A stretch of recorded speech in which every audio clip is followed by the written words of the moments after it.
Ok, muchas gracias Estefanía y Matías por la invitación. Es difícil en 15 minutos tratar de tocar un tema árido. Ya vimos en el paso que, aunque se mencionen las cosas, de repente los que por primera vez están enfrentados a una planificación teórica no es tan fácil, y así que voy a tratar de disminuir un poco la complejidad aportando objetivos muy concretos. Básicamente, aprender o intentar que se aprenda una estrategia, pueden haber muchas, vamos a plantear una que nos parece que hoy día puede ser más simple, más sencilla, para analizar y poder intentar una planificación en correcciones de eje. Y esto que tenga por objetivo final poder tomar la mejor decisión para poder realizar una osteotomía de alineamiento en nuestros pacientes. Entonces, el primer concepto es, yo estoy mostrando acá una serie de patologías en sus radiografías de distintos orígenes, y estos tienen algo en común. Lo común que tienen todas estas deformidades, independiente del origen, es que todas ellas tienen alteraciones de sus ejes. Y ese es el primer mensaje. Los conceptos que vamos a vertir ahora tienen que ver con aplicaciones para todas las alteraciones de eje, independientemente de la causa y el origen que ésta tenga.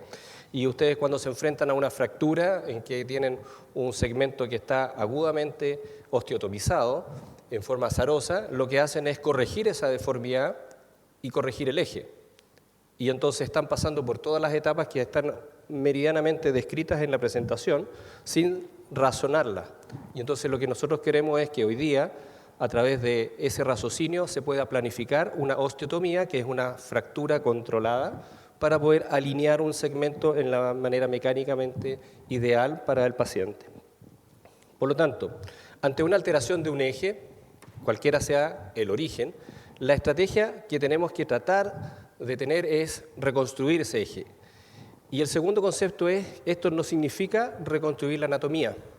Muchas veces ustedes van a ver que para poder realinear una extremidad mecánicamente perfecta, van a tener deformidades en los segmentos medio diaficiarios. Y eso, desde el punto de vista mecánico, no es un pecado si se respetan las normas que vamos a ir comentando más adelante.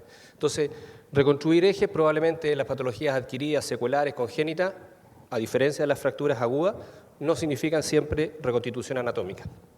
Y finalmente, la idea de todo esto tiene que ver con mejorar la forma como las articulaciones reciben la carga en forma fisiológica normal, ojalá simétrica, de tal manera de que disminuyan la degeneración por artrosis y obviamente el dolor y una alteración funcional futura. La estrategia que todo el mundo conoce es la que está descrita en los libros de Baltimore, ¿no es cierto?, propuesta por Pele, con el CORA, el ACA, y de repente es un poco confusa. Entonces, intentamos a través de esta propuesta de estrategia, que también está descrita ahora por el grupo de Baltimore, que es el MAP, el ABC.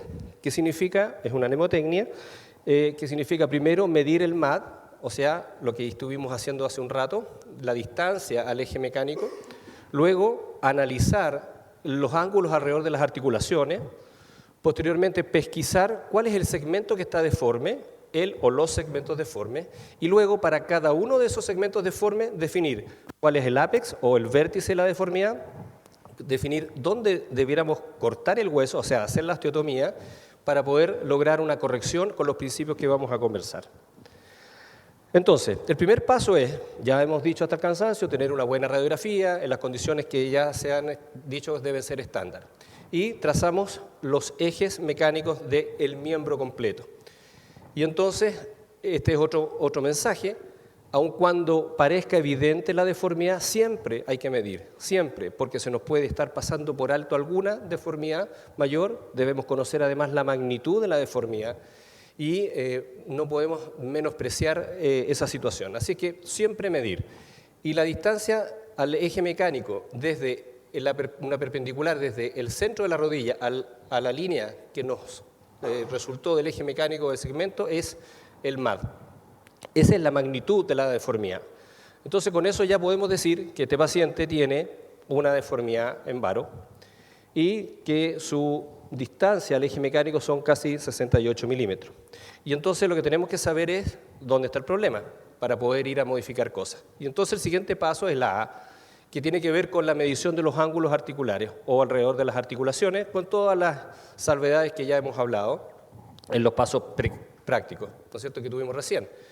No olvidar medir la relación entre las dos articulaciones. Es súper importante que esta sea entre 0 y 2 grados, porque muchas veces, sobre todo cuando hacemos radiografías en cargas monopodales, ese eje que nosotros podemos estar viendo se puede modificar a expensas de los problemas articulares, ya sea internos o por problemas de partes blandas. Medir dónde está el problema y comparar con el lado sano o con los valores sanos.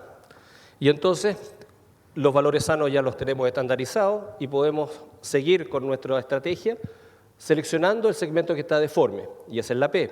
En este caso, la comparación de los ángulos que nosotros medimos con los ángulos y los parámetros normales nos da cuenta de que los ángulos alterados están en el sector lateral de la rodilla, del fémur distal, y en la parte medial de la tibia proximal. Por lo tanto, tenemos que hacer un análisis en cada uno de estos segmentos, porque la articulación está normal, en cada uno de estos segmentos, en qué parte del hueso del fémur o en qué parte del hueso de la tibia está la deformidad o las deformidades. Y entonces ahí viene el ABC, que se hace para cada uno de los segmentos. Vamos a partir por el ABC para el fémur y luego tenemos que seguir con el ABC para la tibia. Y entonces el A tiene que ver con la detección del ápex o vértice, que es lo que tradicionalmente conocimos como cora, que es el centro de rotación de la angulación. Entonces lo que tenemos que hacer es definir dónde está la deformidad, el vértice de la deformidad y cuál es la magnitud de ese vértice. Anteriormente trazamos, ¿no es cierto?, los ejes mecánicos de la extremidad y los ejes mecánicos de cada uno de los segmentos y pudimos definir que estaban alterados. A partir del punto central de cada una de las articulaciones, trazamos una línea basada en la línea de orientación articular que este fémur tiene, una línea a un valor angular normal de 87-88 grados. Y esa línea, a este nivel, corresponde al eje que debería tener este hueso si estuviese normal. De la misma manera, en el segmento proximal, a partir de la línea de orientación articular y del punto central de la articulación, trazamos una línea, que es el eje mecánico normal que debiera tener ese fémur. Y el punto de intersección entre el eje proximal y el eje distal, donde se crucen, ese es el ápex o vértice de la deformidad, también conocido como centro de rotación de la angulación o cora.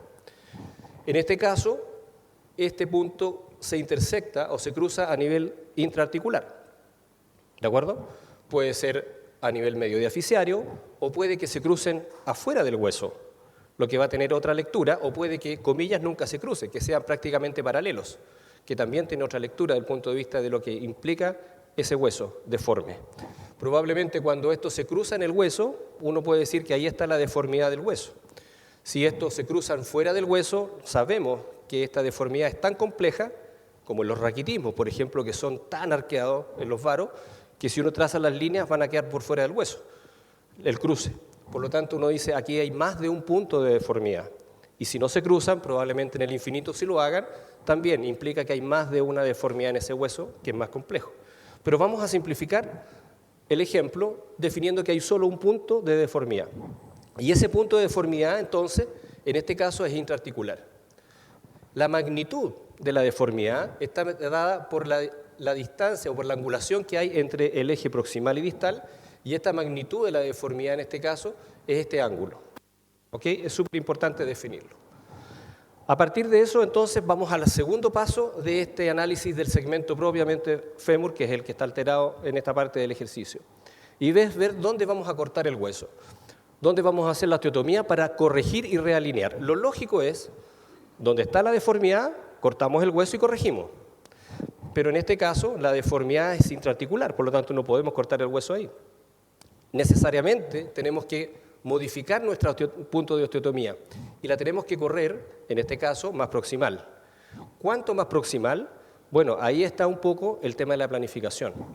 Porque si uno se aleja mucho de la osteotomía, del lugar del cora o del ápex o de la deformidad, lo que va a ocurrir es una necesaria traslación. Y mientras más lejos hagamos la osteotomía del punto de donde originalmente debiéramos haberla hecho, esa traslación o deformidad local a nivel de la osteotomía va a ser mayor. Al punto de que si nos alejamos tanto, probablemente cuando queramos corregir correctamente no vamos a tener contacto entre los dos huesos y eso sería muy malo. Por lo tanto, muy importante que cuando elijamos el nivel de osteotomía, si no es posible realizarlo en el ápex o vértice de la deformidad, elijamos el punto más cercano a ese vértice de la deformidad, de tal manera que la traslación que se genere no sea tanta y la deformidad no sea tanta. ¿Cómo poder saber cuánto se va a trasladar? Lo que uno hace es, teniendo estas dos líneas trazadas en nuestro template de planificación, medimos a la altura donde vamos a cortar el hueso la distancia que hay entre los dos ejes. Y esa distancia en milímetros corresponde a la distancia que debiera trasladarse el hueso para realinear los dos segmentos. Entonces, si yo hago una osteotomía a este nivel y corrijo de la forma como vamos a pasar a explicar en la siguiente diapositiva, lo que va a ocurrir es que se va a realinear el segmento proximal en rojo y el segmento distal en azul en una misma línea, pero con una discreta deformidad traslacional de 7 milímetros en el segmento fémur. Y ahora se complica más la cosa, porque ahora viene cómo hacemos la corrección. Lo clásico es que si uno corta el hueso sobre la misma, angule, rote y genere la corrección, que es lo que hacemos en la fractura. La fractura y sobre la misma angulamos. Entonces, la deformidad está en el nivel de la osteotomía, que es la fractura, y el eje sobre el cual nosotros corregimos la deformidad es ahí mismo. Pero en este caso, tenemos un nivel distinto de osteotomía de nuestro vértice, o ápex, o cora. Por lo tanto, tenemos dos opciones. O nuestra eje de corrección, que también se llama en esta nueva nomenclatura el nivel de corrección, lo hacemos a la altura donde está la osteotomía, o sea, ponemos nuestras manos, nuestros pulgares en la línea amarilla, y lo que hacemos es corregir esto, o sea, simplemente angular, y con eso estéticamente el hueso se va a ver más derecho, pero lo que vamos a estar haciendo nosotros ahí es generando dos líneas colineares, paralelas, lo cual es incorrecto desde el punto de vista de la carga mecánica de esa extremidad. O la segunda alternativa, que es la correcta, es generar una corrección alrededor de la línea que corresponde al cora. Súper enredado. Vamos a tratar de conceptualizarlo. Volvemos atrás y sabemos que en un hueso, cuando uno analiza un segmento proximal y un segmento distal en sus ejes, la zona donde se intersectan, eso es el cora, o ápex o vértice de la deformidad. Eso es algo que no depende de los cirujanos, no depende de nosotros, eso está condicionado por la deformidad. Al entrecruzarse estas dos líneas o ejes, lo que va a ocurrir es que se va a formar un ángulo. Ese ángulo obtuso grande, si se divide por la mitad, se genera lo que llamamos la línea de bisectriz. Esa línea de bisectriz es un eje sobre el cual, si uno rota este segmento distal sobre este eje, lo que va a estar ocurriendo es que vamos a transformar esta línea azul en una misma línea con la roja. ¿Se entiende? Eso es, entonces, la situación ideal. Tratar de corregir la deformidad en el mismo punto de donde se produce el eje de corrección y la osteotomía. Y entonces, este es un esquema clásico mío, antiguo, intentamos hacer a este mismo nivel una corrección en el nivel de la osteotomía. Esa es la situación ideal. Ahora, en ese escenario, que en el libro original de Bailey habla de las reglas, pero a mí como que me suena más lógico hablar del escenario ideal, este eje de corrección que se produce mantiene los ejes proximales y distales en una misma línea y se restablece la anatomía del segmento con una cuña que es abierta si nosotros ponemos nuestro eje de corrección en el lado más convexo de la deformidad, como en este caso, en que vamos a generar una cuña de apertura y eso se va a traducir en el paciente en un aumento de la longitud del segmento. Lo que hay que tener cuidado es que si la magnitud de esa cuña es muy grande, el segmento va a aumentar mucho y las partes blandas, le hace las arterias, venas, nervios, se van a distender y podemos tener un problema neurológico futuro que uno debe considerar. Por otro lado, si esta misma corrección la hacemos por el lado cóncavo, lo que vamos a generar es que se va a realinear, al igual que acá, pero con una disminución de la longitud porque vamos a tener una cuña de cierre. Y si uno quisiera complicarlo aún más, cuando uno tiene este eje de corrección o ACA o nivel de corrección y tenemos la opción de hacerlo en el lado convexo, al centro o en el lado cóncavo, también nos podemos alejar en toda la línea del eje. Y mientras más nos alejemos del punto central, nuestra corrección va a seguir siendo la misma, con una pura línea, pero el largo del hueso se va a ir modificando cada vez más. Si yo coloco mi eje de corrección en el lado convexo, en la cortical del hueso, voy a tener una cuña que va a medir 3 milímetros. Si este eje de corrección, la bisagra, el chinche, yo lo coloco un poquito más lejos de la cortical, mi cuña en vez de 3 milímetros va a ser de 5. Si me alejo va a ser de 7, va a ser de 8 y eso va a ir aumentando el largo del hueso. Eso es lo que ocurre, por ejemplo, en las correcciones graduales que se hacen con fijadores externos, en que la bisagra del tutor en estos circulares se va colocando cada vez más lejos del hueso y eso genera que la corrección al final va a tener un aumento de longitud, porque la cuña se va a ir aumentando. Y lo mismo puede ocurrir en el lado cóncavo, en que esta misma corrección se puede disminuir y puede la cuña ir siendo cada vez menor. Lo más importante es entender que en este escenario, si uno hace coincidir el nivel de la osteotomía con la deformidad en el vértice y el eje de corrección, vamos a tener una corrección ideal en que se restablece el eje correcto de mecánico de carga del segmento. Pero muchas veces, como en el caso que estábamos viendo, esto no es posible y entonces tenemos una osteotomía a un nivel distinto. Y si la osteotomía es a otro nivel, lo que debemos hacer es asumir una pequeña deformidad en el lugar de la osteotomía con una traslación que va a ser ya conocida por nosotros dentro de la planificación y que va a depender de dónde coloquemos nuestro chinche, nuestro eje de corrección, nuestro ACA, si lo ponemos en el lado convexo, cóncavo o en el centro, saber si esto va a generar mayor o menor longitud, porque la traslación se va a producir igual. La traslación se va a producir porque nuestra osteotomía no está en el ápex de la deformidad. Y entonces este escenario nos realinea la extremidad, el segmento, correctamente a expensas de una deformidad en el sitio de la osteotomía, siempre y cuando pongamos nuestro chinche, nuestro eje de corrección, en relación a el ápex de la deformidad o cora. Y entonces lo que logramos es esto, una deformidad secundaria, pero el eje sigue el mismo. El azul y el rojo son una sola línea.